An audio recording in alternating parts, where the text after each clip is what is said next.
వీక్షకులకు స్వాగతం, నమస్కారం. రాజధాని అమరావతిలో మరో మైలురాయి. 36 జడ్జెస్కి బంగ్లాలు కట్టించి అధునాతన శైలిలో దేశంలో ఎక్కడా లేని విధంగా అమరావతి రాజధానిలో బంగ్లాలు కట్టించారు చంద్రబాబు నాయుడు గారు. నిన్న ప్రారంభోత్సవాలు కూడా జరిగినాయి. న్యాయ రాజధానిలో బంగ్లాలు, హైకోర్టు, అమరావతి పనితీరు, అమరావతి అభివృద్ధి విశ్లేషించడానికి మనతో ఉన్నారు ప్రముఖ ఆర్థిక, రాజకీయ, సామాజిక విశ్లేషకులు అంకమరారు. వారిని అడిగి మరిన్ని విశేషాలు తెలుసుకుందాం. నమస్తే.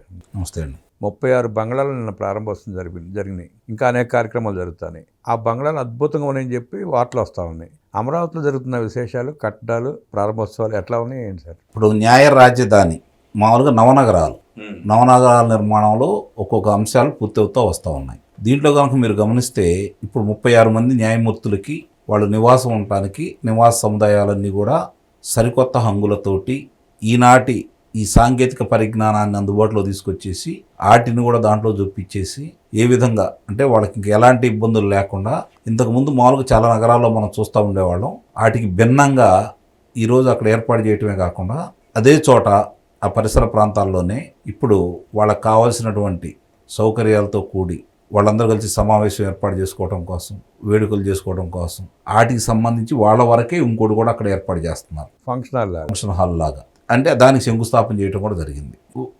మీరు అన్నట్టు అమరావతిలో ఈరోజు మనం వెళ్తే చాలా ప్రాంతాల్లో పనులు వేగవంతంగా జరుగుతున్నాయి. అది అనుకున్నంత వేగవంతం లేదనేది వాస్తవం, నేనేం కాదనట్లేదు. దానికి కావాల్సినటువంటి ఇబ్బందులు ఏంటో ఒక్కొక్కటి తీర్చుకుంటూ వీళ్ళు ఈరోజు ముందుకెళ్తున్నారు. రేపటి నుంచి మార్చి తర్వాత చాలా వేగవంతంగా జరుగుతాయని అయితే నేను భావిస్తున్నాను. ఎందుకంటే ఇప్పటి వరకు గతంలో చేసిన పనులు ఇవన్నీ అంతకుముందు ప్రారంభించినాయే కదా, వాటిని వదిలేసిన దాన్ని ఈరోజు సరిచేసి ముందుకెళ్లే కార్యక్రమం ఇప్పుడు ఆలస్యమైంది. మీరు ముందుగా వీటితో పాటు సీడ్ యాక్సెస్ రోడ్డు కానివ్వండి, రేపొద్దున ప్లాటింగ్ ఇవ్వడానికి ఎవరికైతే రైతులు ఉన్నారో వాళ్ళకి ఇళ్ల స్థలాలు కావచ్చు, వ్యాపారానికి సంబంధించినటువంటి స్థలాలు కావచ్చు, వాటిని ఇచ్చే క్రమంలో భాగంగా వీళ్ళు రహదారులు ఏర్పాటు చేసే విధానం కావచ్చు, కరెంటు కావచ్చు, లేదంటే ఏ ఇబ్బందులు లేకుండా వాళ్ళు అక్కడ ఎల్లంగల్లోనే ఇల్లు కట్టుకోవడానికి అవసరమైన విధంగా రహదారుల్ని చక్కగా అంటే అండర్ గ్రౌండ్లోనే అన్ని వసతులు ఏర్పాటు చేసేసి వాళ్ళకి టెలిఫోన్ కావచ్చు, ఇంటర్నెట్ కావచ్చు, లేదంటే విద్యుత్ కనెక్షన్లు కావచ్చు,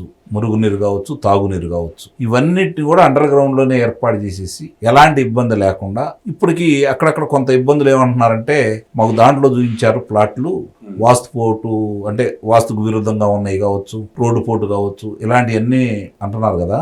రేపు పొద్దున ఇవన్నీ కంప్లీట్ అయిపోయిన తర్వాత వాళ్ళు ఇచ్చే ప్లాటింగ్ చూడండి, ఎట్టి పరిస్థితుల్లో కూడా రోడ్డు సోలు ఎక్కడా వాళ్ళకి కనపడకుండానే ఇస్తారు. అంత పర్ఫెక్ట్గా ప్లాన్ చేస్తున్నారు. అక్కడ ఇవాళ కాగితాల మీద చూసి కాదు, అక్కడ ఏం జరుగుతుందో ఒకసారి వెళితే అర్థమైపోతుంది. ఈ మధ్య 2 పర్యాయాలు వెళ్ళాము.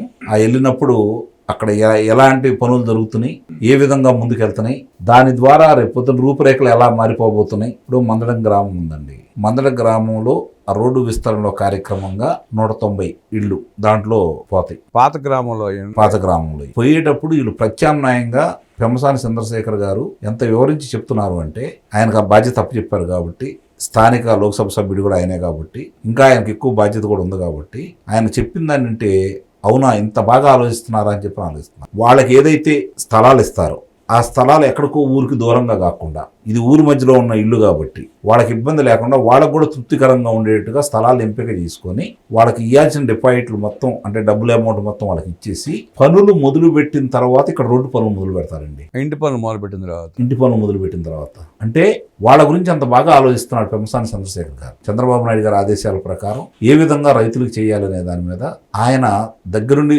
చూసుకుంటున్నాడు. ఇవన్నీ కూడా ఇప్పుడు జరీ భూములు కావచ్చు, మొన్నదాకా 100 చిల్లర పెండింగ్లో ఉన్నాయి, కూడా క్లియర్ అయిపోతున్నాయి. 70 మన క్లియర్ అయిపోయినాయి. వరుసనే ఒక్కొక్కటి చేసుకుంటారు. చాలా ఇవి చెప్పుకోవడానికి ప్రతి వాళ్ళకి ఇదేముంది కదా అని అనుకుంటారు, కానీ క్షేత్రస్థాయిలో వెళ్తే కానీ ఆ సమస్యల తీవ్రత ఏంటి, ఎక్కడ జట్లు అవుతున్నాయి, ఎవరు స్వార్థపూరితంగా వ్యవహరిస్తున్నారు, ఎవరి వల్ల ఇబ్బంది జరుగుతుంది అనేది అర్థమైపోతూ ఉంటుంది. ఇప్పుడు 28,834 మంది రైతులు మీకు 33,000 ఎకరాల చిల్లర ఇచ్చిన తర్వాత మాకు ఇలా ఇబ్బంది జరిగింది అని చెప్పని 2,000 మంది కూడా ఈ రోజు మాట్లాడట్లేదు కదా. 10 సంఖ్యలోనే 10 మంది 20 మంది కూడా 10% కూడా లేనట్టే కదా. అంటే రేపు పొద్దున వీళ్ళు ఎక్కడెక్కడ ఏమేమి జరుగుతున్నాయి, ఏమేమి జరగబోతున్నాయి అనే దానికి కాకుండా చేతల్లో చూపించేసి ఇదిగో రేపు పొద్దున వచ్చి మీరు ఇక్కడ ఇల్లు వేసుకోవచ్చు, నీటికి ఇబ్బందులు ఉండవు, రహదారులకు ఇబ్బంది. ఇప్పుడు దాకా రహదారులు లేవు కదండి చాలా. అవును. వాళ్ళకి మ్యాప్లో చూసుకోవటమే కానీ ఇంత విశాలంగా వేస్తుంది కూడా వాళ్ళు కూడా ఊహించరు. వీళ్ళు ప్లాట్లు ఏదైతే రైతులు ఉంటారో వాళ్ళు కూడా ఊహించలా అంత విశాలంగా ఉంటాయి రహదారులని. ఆ రహదారుల మధ్య రేపు పొద్దున వాళ్ళకి విలువ ఏ విధంగా ఉంటుంది అనేది రేపు ఒకసారి సంపూర్ణంగా ఎన్ని పూర్తయిపోతే వాళ్ళకి ఇచ్చేసి రేపు పొద్దున ఇల్లు కట్టుకోండి అని చెప్పాను. ఇప్పుడు దాకా ఎందుకు పర్మిషన్ ఇవ్వట్లేదు అంటే ఇవన్నీ లేకుండా వాళ్ళు ఏం చేస్తారు అక్కడ? రేపు పొద్దున ప్రతి ఇల్లు కట్టుకోవాలి అంటే సరుకులన్నీ వేసుకోవడానికి రహదారులు ఉండాలి కదా, రహదారులు ఉండాలి, అక్కడ వాటర్ సోర్సెస్ ఉండాలి కదా. ఇవన్నీ సమకూరుస్తున్నారు రేపు వాళ్ళు. అప్పుడు రేపు పొద్దున వాళ్ళకి ఎంత సులభతరంగా నిర్మాణాలు పూర్తవుతాయో కూడా మీరు చూసుకోండి. ఇవన్నీ ఇంతగా ఆలోచించుకుంటూ ముందుకెళ్తారు. ఇది ప్రతి విషయం కూడా అండి. రేపు పొద్దున ఈ నవనగరాల ఆలోచన ఆయనకు ఎందుకు వచ్చిందో గానీ ఆయన మానసిక పుత్రిక కాబట్టి అమరావతి అనేది ఈ రోజు ఒక్కొక్క విషయాలన్నీ మనం చూసుకుంటా ముందుకెళ్తా ఉంటే 14-15 వేల మంది పైన ఇప్పుడు పనులు చేస్తా ఉన్నారు అక్కడ ప్రతిరోజు కూడా. ఇది అనుకున్నట్టుగా 2028 నాటికి సంపూర్ణంగా పూర్తి కావాలి అంటే నిస్సందేహంగా కూడా 2-3 పనులు జరగాలి. ఈ మార్చి తర్వాత ఈ పనులన్నిటి కూడా ఈ రహదారులు కూడా ఒక రూపురేఖలన్నీ ఏర్పడతాయి కాబట్టి మార్చి తర్వాత అసలు చూడండి అసలు ఎంత పెద్ద పైప్ లైన్లు అండి ఇవి. అంటే 100 సంవత్సరాలకు కూడా చెక్కు చెదరకుండా, వరద ముంపు రాకుండా, ఇబ్బంది లేకుండా కాలుష్య రహిత నగరంగా తీర్చిదిద్దాలని చెప్పని. అంటే రేపు పొద్దున అమరావతి అంటే ఒక ఐకానిక్, దాన్ని సందర్శించడానికే వస్తారు. ఆయన అనుకున్న విధంగా రూపురేఖలన్నీ సంతరించుకుంటే దాని ఒకసారి చూద్దాము అమరావతి అనే దానికోసం వస్తారని చెప్పి అయితే నేను భావిస్తాను. నిన్న ఆయన అక్కడ మాట్లాడితే అమరావతిలో జీవించే వాళ్ళు ఆయుష్ 20 సంవత్సరాలు పెరుగుతున్నాను. నిస్సందేహంగా అదే నేను చెప్తుంది. అంటే వాతావరణానికి అనుకూలంగా, కాలుష్య రహితంగా, గ్రీనరీ. ఇప్పుడు ఎక్కడికన్నా మనం హైదరాబాద్ లో ఉన్నామండి. నేను చూసిన హైదరాబాద్ వేరు, 1980లో నేను చూసిన హైదరాబాద్ వేరు. మరి 15 సంవత్సరాల నుంచి హైదరాబాద్ ముఖ చిత్రమే మారిపోయింది. కాంక్రీట్ జంగిల్ అయిపోయింది, చాలా దారుణంగా తయారైపోయింది. నీటి ఇబ్బందులు, అసలు మీరు ఏ రోడ్డు కన్నా వెళ్ళండి, ఒక చంద్రబాబు నాయుడు గారు సైబరాబాద్ సిటీ నిర్మాణం తప్ప మిగిలిన ఏ రోడ్డు కన్నా వెళ్ళండి, ఏదో ఒక మూల పైపు పగిలిపోతుంది, మీరు రోడ్డు మీద వెళ్ళిపోతానే ఉంటుంది. ఆ అనుభవాలతోనే ఆయన ఇక్కడ పడ్డ కష్టాలు చూసి అక్కడ నిర్మిస్తున్నారు. అదే చెప్పబోతున్నాను నేను. ఇప్పుడు ఈ నగరాలు అయితే ఏ విధంగా నీటికి ఇబ్బందులు ఎదుర్కొంటున్నాయో, విద్యుత్ ఇబ్బందులు ఎదుర్కొంటున్నాయో, ఏ చిన్నది వచ్చినా ముందు విద్యుత్ ఆపాలి, సరి చేయాలి. అవేవి ఇబ్బందులు లేకుండా ఎంత పెద్ద తుఫాన్లు వచ్చినా కూడా అర నిమిషం కూడా విద్యుత్తుకు అంతరాయం రాకుండా, అలాగే ఒక అంగుళం మేర కంటే కూడా ఎక్కువ నీరు నిలబడకుండా ఏ విధంగా చేయాలనే దాని మీద ఈ రోజు అంతగా ప్రణాళిక వేసుకుని ఆయన చేసుకుంటా ఉన్నారు. ఇవన్నీ చెప్తున్నారు కాబట్టి అవతరాలు విమర్శించడానికి చాలా అవకాశాలు ఉంటాయి. కానీ అవన్నీ పూర్తయితే కదా తెలిసేది. అవును, అసలు ఏంటి, ఎలా ఉంటది, ఏంటి అనేది కొంత ఆలస్యం జరుగుతుందనే దాని మీద మనం కూడా ఒప్పుకుందాం. ఎందుకంటే ఇవన్నీ సరి చేసుకోవడానికి వాళ్ళకి సమయం తీసుకుంటున్నారు. వేల మందితో పనులు చేసేటప్పుడు సహజంగానే లేట్ అవుతుంది. రెండోది ఏంటంటే కొంత ఇబ్బందులు ఉన్నాయి. ఆ ఇబ్బందులన్నీ ఒక్కొక్కటి సరి చేసుకుంటూ ముందుకెళ్తా ఉన్నారు. కాకపోతే ఏంటంటే రైతుల యొక్క ఆవేదన కూడా ఏంటంటే దీన్ని ఎంత త్వరగా అయితే కదా వాళ్ళకి విలువ పెరిగేది. నేను రైతులకి ప్రభుత్వం తరఫున నేను ఇచ్చే హామీ ఏంటంటే చంద్రబాబు నాయుడు గారి తరఫున మీ ఆవేదన అనేది వాస్తవం. ఎందుకంటే 2014-2019 వరకు ఈ పూలింగ్ ఎప్పుడైతే అనుకున్నారో రైతులకి నిజంగానే మంచి ధర పలికింది ఆ రోజు. కానీ ఈ రోజు మందగించిన మాట కూడా వాస్తవమే. ఇక్కడే కాదు ఈ భూమి లావాదేవీలు, అమ్మకాలు, కొంటాలు అనే దాని మీద ప్రపంచవ్యాప్తంగా మందం ఉంది ఈరోజు. కానీ ఇక్కడికి వచ్చినప్పుడు రాంగల్లోనే ఎవరన్నా పెట్టుబడి పెట్టాలన్నా, ఏదన్నా తీసుకొచ్చి చెయ్యాలన్నా కూడా అసలు అక్కడ నివాసాలు కానీ, వ్యాపార కేంద్రాలు కానీ ప్రస్తుతం అంటే ఇప్పుడు ఈ అనుకున్నట్టుగా గనక వాళ్ళందరికీ ఇల్లు కట్టుకోవడం, లేకపోతే ఈ వ్యాపారానికి సంబంధించిన కొట్లు, లేకపోతే ఏదైనా కట్టుకుంటానికి అవి అయితే కదా పక్కాడు వచ్చి కొనడానికి. ఊహాజనితంగా దానికి ఇంతకు ముందు జరిగిన ఇబ్బందులు ఉన్నాయి కాబట్టి నమ్మకం వాళ్ళకి కుదరాలి కదా. అందువల్ల కొంచెం ఆలస్యమైందైతే నేను భావిస్తున్నాను. ఇవన్నీ కూడా ఒక రూపురేఖలు వస్తున్నాయి కాబట్టి రేపు పొద్దున ఇవాళ ధర చూసుకుంటా ఉంటే పక్కన ఉన్న విజయవాడ, గుంటూరు 2 లక్షలు ఉంది, 1 లక్ష చిల్లర నుంచి 2 లక్షల చిల్లర ఉంది గజం. నీకు ఒక గుంటూరు, ఒక విజయవాడలోనే అలా ఉంటే రేపు పొద్దున రాజధాని ప్రాంతంలో ఎంత ఉంటుంది చెప్పండి? రాజధాని ప్రాంతంలో ఎంత ఉంటుంది?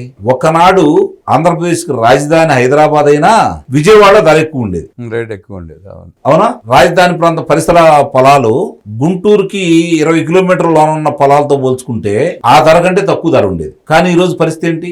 100 కోట్ల రూపాయలకి ఇక్కడ అమ్ముడు పోతా ఉంది. రేపు పొద్దున అవన్నీ పూర్తి అయిపోయినాయి అనుకోండి, 4 సంవత్సరాలు, 5 సంవత్సరాలు, 6 సంవత్సరాలు పట్టొచ్చు. మొత్తం పూర్తి కాకపోయినా కూడా ఈ రాజధానికి సంబంధించిన ఇవన్నీ పూర్తి చేసుకుంటూ ముందుకెళ్లారు అనుకోండి, ఊహించుకోండి ఇదే రైతులు కానీ ఈ రోజు ఇబ్బందులు పడండి. ఎందుకంటే బంగారు భవిష్యత్తు మీదే, కొంత ఓపిక పట్టాల. సైబరాబాద్ నిర్మాణానికి ముందు నానక్రామ్ కూడా ఎలా ఉండేదో మనకు తెలుసు. అదే ఇవాళ అక్కడ పరిస్థితులు తెలుసు. ఆనాడు అమ్ముకున్న రైతులు వాడు ఎంత గోల పడుతున్నారో కూడా మనకు తెలుసు. నిస్సందేహంగా అదే నేను చెప్తుంది. ఇది కొంత ఓర్పు పట్టండి, మీకు న్యాయం జరిగింది. ఇప్పుడు ఎవరు వచ్చినా కూడా ఇబ్బంది లేని పరిస్థితుల్లో ఈ నిర్మాణాలు పూర్తి అయిపోతున్నాయి కాబట్టి ఎవరైనా సరే జనసంచారం ఉన్న సాట నివాసం ఉండాలనుకుంటారు. అవును. ఎవరైతే జనం ఎక్కువగా ఉన్న సాట వ్యాపారాలు పెట్టుకోవాలనుకుంటారు. ఎందుకంటే ప్రజల దగ్గర నుంచి వస్తేనే కదా వాళ్ళకి లాభం వచ్చేది. మరి ఇవన్నీ అక్కడ ఏర్పాటు కావాలంటే కార్యాలయాలు పూర్తి కావాలా, ప్రభుత్వ భవనాలు పూర్తి కావాలా, ఈ న్యాయమూర్తులు పూర్తి అయిపోయినాయి కాబట్టి వాళ్ళు వచ్చి రేపు ఉంటారు. వీళ్ళందరూ వచ్చి అక్కడే ఉన్నారనుకోండి, ఐఏఎస్ ఐపీఎస్ అందరూ రెడీ అయిపోతారు. రేపు పొద్దు నుండి శాసనసభ్యులు, శాసన మండలి సభ్యులు వీళ్ళకి కూడా కేటాయించారు కాబట్టి ఉద్యోగస్తులు వీళ్ళందరూ వచ్చి రేపు అక్కడ ఉన్నారనుకోండి, వాళ్ళ కోసమైనా వ్యాపారాలు జరగాలి, అక్కడ జరగాలి. వాళ్ళ కోసమైనా సూపర్ మార్కెట్లు రావాలిగా, వాళ్ళ కోసమైనా సరే వినోద కార్యక్రమాలకు సంబంధించి ఇవన్నీ ఏర్పాటు కావాలి కదా. కాబట్టి ఇవన్నీ వచ్చినాయి అనుకోండి, ఒకదాని అంటే ఒకటి వస్తాయి. ఇప్పుడు చూడండి, ఆ నిర్మాణ కార్మికుల కోసమే బడ్డీ కొట్లని, కిరాణా షాపులని, టీ బోర్డులని, చిన్న చిన్న వ్యాపారస్తులు బోర్డు మంది ఉన్నారు. ఇప్పుడు అక్కడ 5 నక్షత్రాల పలహారశాలలు కూడా వస్తున్నాయి కదా, వస్తున్నాయి. వరుసనే అవన్నీ రేపు వచ్చినాయి అనుకోండి, దానికోసం వచ్చేవాళ్ళు అక్కడికి వస్తారు. విజయవాడలో ఉండేవాళ్ళు అక్కడికి వచ్చి ఉంటారు, పనులు చూసుకుంటారు, వెళ్ళిపోతా ఉంటారు. దానివల్ల వాళ్ళతో పాటు మీరు అన్నట్టు వీళ్ళందరూ మిగిలిన వాళ్ళందరూ ఉంటారు కదా, వీళ్ళ కోసం చిన్న చిన్న ఏర్పాడైనవి అనుకోండి, ఎంతమందికి వృత్తి దొరుకుతుంది, ఎంతమంది జీవనోపాధి బాగుంటుంది. ఇవన్నీ కూడా ఈ రోజు మనం చూడలేకపోవచ్చు. నిస్సందేహంగా మన పిల్లలకు మాత్రం అందుబాటులో వస్తుంది. ఇంకో 10 ఏళ్ల తర్వాత బ్రహ్మాండం తయారవుతుంది. అది అందుకే నేను 10 సంవత్సరాలు లెక్కేసుకుని చెప్తున్నాను నేను ఇవాళ. కాబట్టి ఇప్పుడు ఇవన్నీ పూర్తి అయిపోతే అక్కడ ఉన్న వాళ్ళకి వస్తాయి, ఆ తర్వాత రెండో పూలింగ్లో వాళ్ళకి వస్తాయి. కానీ ఈ రోజు అమరావతికి ఏదైతే ముందు రైతులు ఇచ్చారో ఆ రైతులకి అంటే పాపం వాళ్ళ ఇబ్బందులు వాళ్ళకు ఉంటాయిగా. పిల్లలకు పెళ్లిళ్ళు కావచ్చు, చదువుల గురించి కావచ్చు, అమ్ముకుంటా ఉంటారు కదా. అమ్ముకున్న వాళ్ళు బాధపడతారు, అట్టి పెట్టుకున్న వాళ్ళు మాత్రం వాళ్ళ భవిష్యత్తు మాత్రం బంగారంగా ఉంటుంది అనేది నేను నిస్సందేహంగా చెప్పగలను. సార్, ప్రభుత్వ కార్యాలయాలు, ఐఏఎస్ ఐపీఎస్ ఆఫీసర్ల క్వార్టర్స్, జడ్జెస్ క్వార్టర్స్ ఇవన్నీ అద్భుతంగా జరుగుతూ ఉన్నాయి. క్వాంటమ్ టెక్నాలజీ వల్ల అమరావతికి జరిగే ప్రయోజనం ఏంటి? అక్కడ ఏమైనా ఉద్యోగ అవకాశాలు మెరుగయ్యే అవకాశం ఉందా? నిస్సందేహంగా అండి, ప్రధాన కార్యాలయాలు అక్కడ ఏర్పాటవుతూ ఉన్నాయి. ఇప్పుడు క్వాంటమ్ వాలీ కావచ్చు, ఏ టెక్నాలజీకి సంబంధించి రేపొద్దున ఇంకా 2-3 పరిశ్రమలు రాబోతున్నాయి. అవన్నీ కూడా రేపొద్దున అక్కడ ఉండేసి ప్రధాన కార్యాలయాలన్నీ ఏ విధంగా ఆలోచిస్తారు, వాళ్ళ ముఖ్యమైన వాళ్ళు అక్కడ కూర్చొని మాట్లాడుకుంటారు, పనులు ఎక్కడో జరుగుతూ ఉంటాయి. రేపొద్దున ఈ నగరంలో అవన్నీ ఉన్నాయనుకోండి, అవి ఏర్పాట్లు జరుగుతున్నాయి అనుకోండి, వాళ్ళేంటి కాలుష్య రహితంగా ఎందుకు తీర్చిదిద్దాలనుకున్నారు చంద్రబాబు నాయుడు గారు? ఇప్పుడు ఒక పరిశ్రమ వచ్చింది. చాలా మంది ఏమనుకుంటున్నారంటే పరిశ్రమ వస్తే కదా జనం వచ్చేది, పరిశ్రమలు వస్తేనే కదా ఇక్కడ ఉండేది అంటున్నారు. పరిశ్రమలు కాదు, ఇప్పుడు హైదరాబాద్ చుట్టూ పక్కన ఎన్ని పెద్ద పరిశ్రమలు వస్తే ఈ జనాభాలు ఉన్నారు. ఆఫీస్లే, మెయిన్ ఆఫీస్లే కదా. రేపొద్దున సాఫ్ట్వేర్ రంగం ఇప్పుడు వైజాగ్ తీసుకెళ్తున్నారు కదా, ఇక్కడికి ఎందుకు తీసుకురావట్లేదంటే ఈ పరిశ్రమలన్నీ కూడా రేపొద్దున ఇక్కడ పూర్తయిపోతే, ఇక్కడ కనుక ఇవన్నీ పూర్తయిపోయి ఒక రూపురేఖలు వచ్చిన తర్వాత వాళ్ళు ఇక్కడికి వచ్చి ఏర్పాటు చేస్తారు కదా, కేంద్ర కార్యాలయాలు వస్తాయి. ఎందుకంటే విశాఖపట్నంలో విమానాశ్రయం ఉంది, అది దిగుతారు, అక్కడికి వెళ్తారు, నగరం అంటూ ఉంది, వాళ్ళకి ఇబ్బంది లేదు కాబట్టి వాళ్ళు అక్కడికి వెళ్ళిపోతూ ఉంటారు. సెంట్రల్ ఆఫీసులన్నీ ఇక్కడే ఉంటాయి, అన్నీ ఇక్కడే ఉంటాయి కదా. సెంట్రల్ ఆఫీసులే కాకుండా రేపొద్దున కొత్తగా రావాలనుకున్నాయి నగరాల దగ్గరికి ఇక్కడికి వచ్చేస్తాయి కదా, ఆటోమేటిక్గా వచ్చేస్తాయి. ఇప్పుడు గూగుల్ డేటా సెంటర్ వచ్చింది అంటే సముద్ర మార్గం గుండా తూర్పు ప్రాంతమైనటువంటి 12 దేశాలకి కనెక్టివిటీ కాబట్టి సముద్ర మార్గం గుండా వాళ్ళు దీన్ని కనెక్షన్ ఇస్తారు కాబట్టి దాన్ని అక్కడ ఎంచుకున్నారు. వాళ్ళు కేబులింగ్ ఈజీగా ఉంటది కాబట్టి రేపొద్దున ఇక్కడ కూడా అదే కదా పరిస్థితి. ఇక్కడ అనుకూలంగా ఏముంటాయి, పరిశ్రమలు వచ్చి కాలుష్యం పెరిగింది అనుకోండి, దానివల్ల జీవన ప్రమాణాలు ఎలా ఉంటాయి, ఆదాయం వచ్చి రావచ్చు, ఉపాధి, దానికంటే ఇది గొప్పది కదా రేపొద్దున. ఇవన్నీ కూడా ఒకటండి.